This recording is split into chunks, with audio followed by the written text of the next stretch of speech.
We've gone through hours and hours and hours of interviews, of video footage, of electronic data, just trying to find a specific direction to go in towards. Nothing has narrowed that down, so everything, as the sheriff has said, is still on the table. Hello and welcome to True Crime Rocket Science, the most authentic voice in true crime. Well, it's been 303 days since Summer Wells disappeared on June 15th last year. We are approaching the 10-month anniversary, and the Tennessee-based news agency WJHL has been doing a 10-month anniversary sort of coverage of the Summer Wells case, including a review of the timeline. Part of that review includes references I've certainly not come across before. One of the critical aspects in this case is the timeline, and more specifically, when was the last time Summer was verifiably alive? So I'm going to deal with these two very interesting kind of twists in terms of the timeline and also in terms of the review done by WHL. But before we get to that, if you haven't subscribed to the channel, please do like, share, leave a comment, and let's get started. So the first one that really stands out from this recently published article on WJHL reviewing the timeline 10 months later is this one where they say, a neighbor says she heard Candace calling for Summer around 6 p.m. on June 15th. Police say she was reported missing about half an hour later, around 6:30. Now, the problem with that, that's not something I've never heard before, but the problem with that is that it came out, this information came out in November. It came out around about 5 or 6 months after Summer Wells disappeared. It appeared for the first time in the media, to my knowledge, on November 11, 2021. So why on earth did it take so long for a neighbor to say something, or for it to be revealed that a neighbor heard something? So in any event, according to this article from November, someone called Jody Sue Brown said there was no TVs, no noise at all. Jody Sue's a 10-year resident of Ben Hill Road, and she said that she was in a cabin with her 19-year-old, one of her kids is 19 years old, and a 14-year-old, and that is when they heard a sound. She says they were hyper alert the day before because, kind of speaking in general language, she says property things that happened the day before, so they were listening for noise. And apparently there was a property sale the previous day, and a bunch of people came to their door, and they were confused about which piece of land was for sale, and that actually led to a dispute on the property lines. She described a flash of a car that went up Candace and Donnie's driveway, and she said something about it struck me wrong. She also said that they heard a truck door slamming. They dismissed it, thinking it was the neighbors, and then they heard another sound. They said they heard a scream, and they said she says all three of them were sort of stopped cold by the scream. And her daughter went to the cabin door, and they continued listening, and then they said they heard this shrill, almost animalistic scream. That's according to her son. And Jody Sue said, well, it is animalistic, but not an animal. According to the article, and I'll put a link to this in the description, Jody Sue said, my son and I decided to go out and see what we could see. And they said they couldn't see anything and they couldn't hear anything.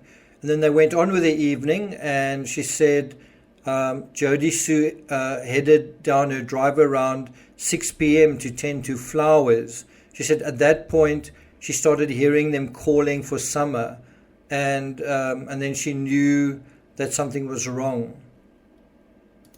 Jody Sue said she searched one side of the creek while Summer's brothers checked the opposite side, and then Candace was coming down the drive.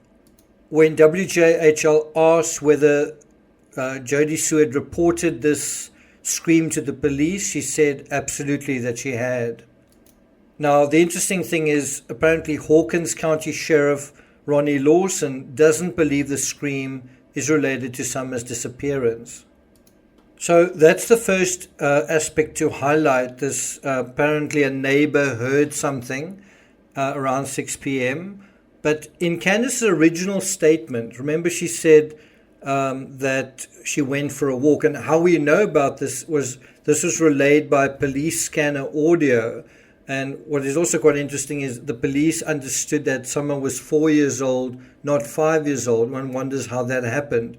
Anyway, after returning, I believe she said 5 minutes later, I could be wrong about that, but originally, in her original statement that's relayed by the police scanner, she said she sort of came home 5 minutes later, and when she returned, Summer was gone. So she went somewhere, returned, Summer was gone. But then later, Candace said that she never goes for walks, but that she was away. She was outside of her home, this time for about 2 minutes before discovering Summer was not in the house. And in the Sermon on the Mount, I think she said, I don't go on walks around here or runs because I'm scared of the bears and snakes and even the coyotes that are around here. So she kind of was confronted on this particular claim. And so the question is, what do these discrepancies mean? So for some time, I believe Summer never returned to the house on June 15th, and that if she did, she didn't return alive. What I think is important to emphasize is that outside of Candace and Grandis and the boys, and it's not clear what their version of events is, think about Macbeth and his mother. They are two relatively independent witnesses to Summer on June 15th. They saw her, and neither seemed able to say for sure that Summer was alive or even conscious when they last saw her around midday, early afternoon. And I think this is a significant red flag. The second revelation in WJHL's review of the timeline is this one, where they say, Lawson says Summer Wells was seen walking away from her home on Benhill Road around 7 p.m. Now, I'm also quite dismissive of the neighbor's scream and it coming up in the news media, in terms of the timeline months later. If it was such an important clue, it was so important you would think it would have come up right in the beginning. But then there's this, that the sheriff says Summer Wells was seen walking away from her home on Benhill Road around 7 p.m. So the question is, seen by whom? So if it's true that Summer returned to Chalet Wells alive and well on June 15th, and she simply wandered off, which this sighting would tend to confirm, why would both parents insist every time they were asked that she would never wander off? If Summer did wander off, it wouldn't really be something that would be their responsibility, in the sense of they may have been distracted for a moment and Summer wandered off. That wouldn't be something that hasn't happened to a parent before. Also, why is there a sense of resignation from them in terms of looking for her? Why the conviction that someone had taken her? You'd think if she did wander off and they knew it, they'd be searching for themselves. And I don't mean just on June 15th, I mean subsequent to that. And so something else to note, and this is the final thing I want to say in this particular episode, is remember the red Toyota Tacoma with white ladders on it, or was it buckets? It has never been identified and the driver has never come forward. So look where we are now, 10 months on, the search for Summer continues, but a breakthrough in the case seems improbable at this point. Thank you for listening, and I'll see you guys next time.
you.